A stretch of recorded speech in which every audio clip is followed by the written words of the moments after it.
Saint-Pierre, dans le nord de l'île, sur la côte Caraïbe, est située à 31 km de Fort-de-France. La ville fut la capitale économique de la Martinique jusqu'en 1902, date de l'éruption de la montagne Pelée.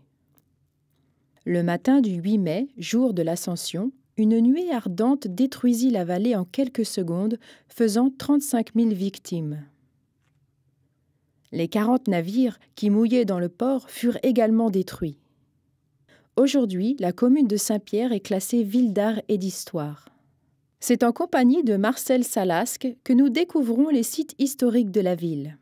Bonjour, nous arrivons maintenant à la rue des Docteurs des Chiens. Alors, cette rue conduisait à la maison du gouverneur du parquet et également donnait l'accès de l'église du fort qui, au lendemain du 8 mai 1902, a été littéralement soufflé par le souffle dégagé par l'éruption du 8 mai 1902. Comme nous pouvons remarquer, le fronton de l'église des Jésuites a été littéralement balayé. Cette église, bâtie par les Jésuites en 1648, est de style gothique.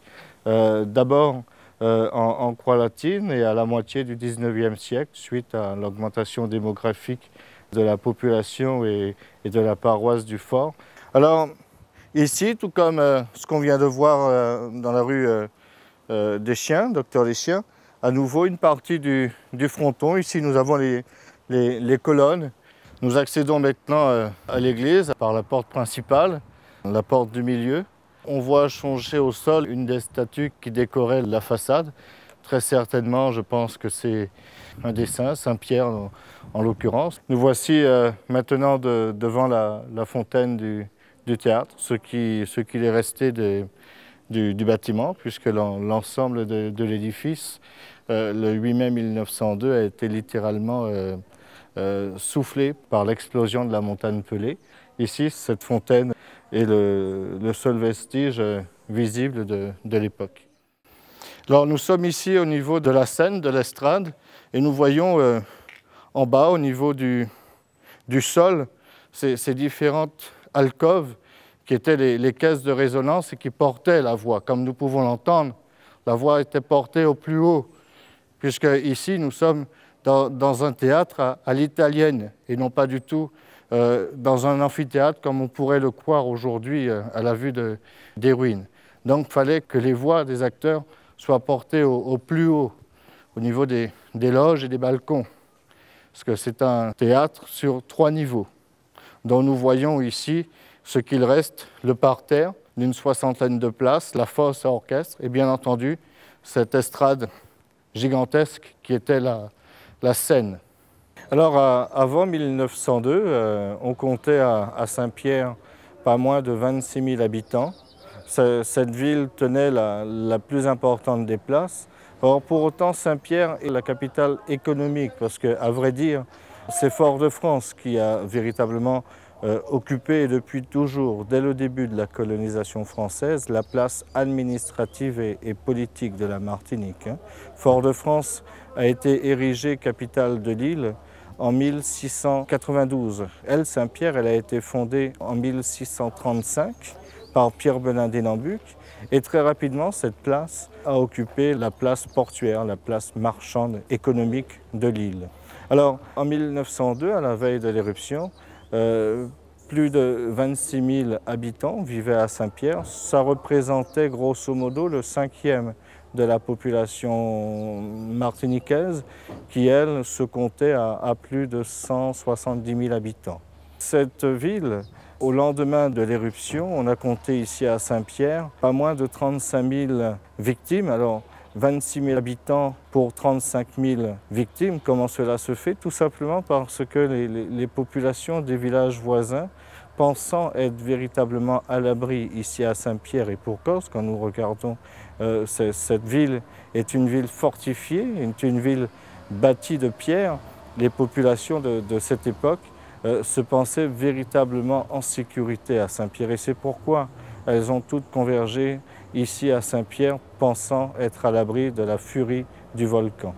La maison coloniale de santé, alors cet établissement de santé a été fondé en 1880 31 par Monsieur le maire.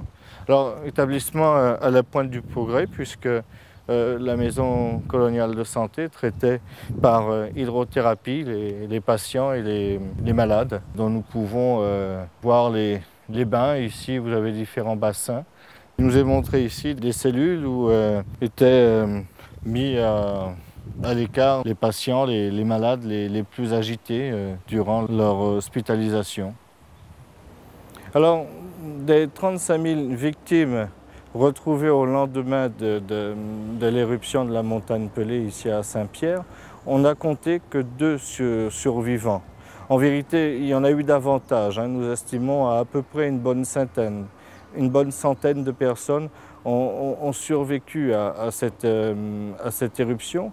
Cela dit, les 2 plus connus sont évidemment Louis Syparis, le prisonnier, mondialement connu, puisque par la suite, une fois retrouvé et soigné par l'abbé Marie, curé du Morne Rouge, Louis Syparis a été engagé par le cirque américain Barnum et par le biais du cirque, il s'est fait connaître autour du monde. À côté de Louis Syparis, un second survivant également connu qui est Léon Compère, lui cordonnier de formation, a été retrouvé sur la route du Font Saint-Denis.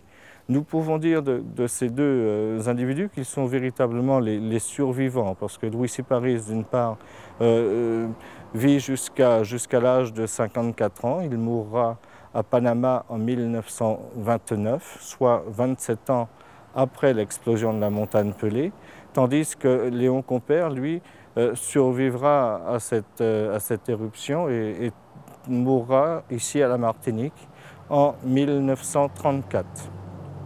Nous voici arrivés sur le site de la prison. Il nous est montré ici le cachot dans lequel a été retrouvé Louis Syparis 3 jours après l'explosion de la montagne Pelée qui avait détruit Saint-Pierre. Syparis a eu beaucoup de chance de se trouver enfermé dans cette cellule. Comme on peut le remarquer, nous sommes ici dans les caves de la prison de Saint-Pierre. Cette cellule protégée par le Morne-Abel devant nous a épargné Syparis. L'effet d'onde de choc qui a balayé Saint-Pierre lui est passé dessus et la cellule en arc-voûte l'a protégé. Ici, on se trouve dans les souterrains. Et on comprend mieux pourquoi Syparis a survécu, puisque ces 2 murailles épaisses et solides ont protégé la cellule et Syparis de l'effet de souffle qui a détruit Saint-Pierre le 8 mai 1902.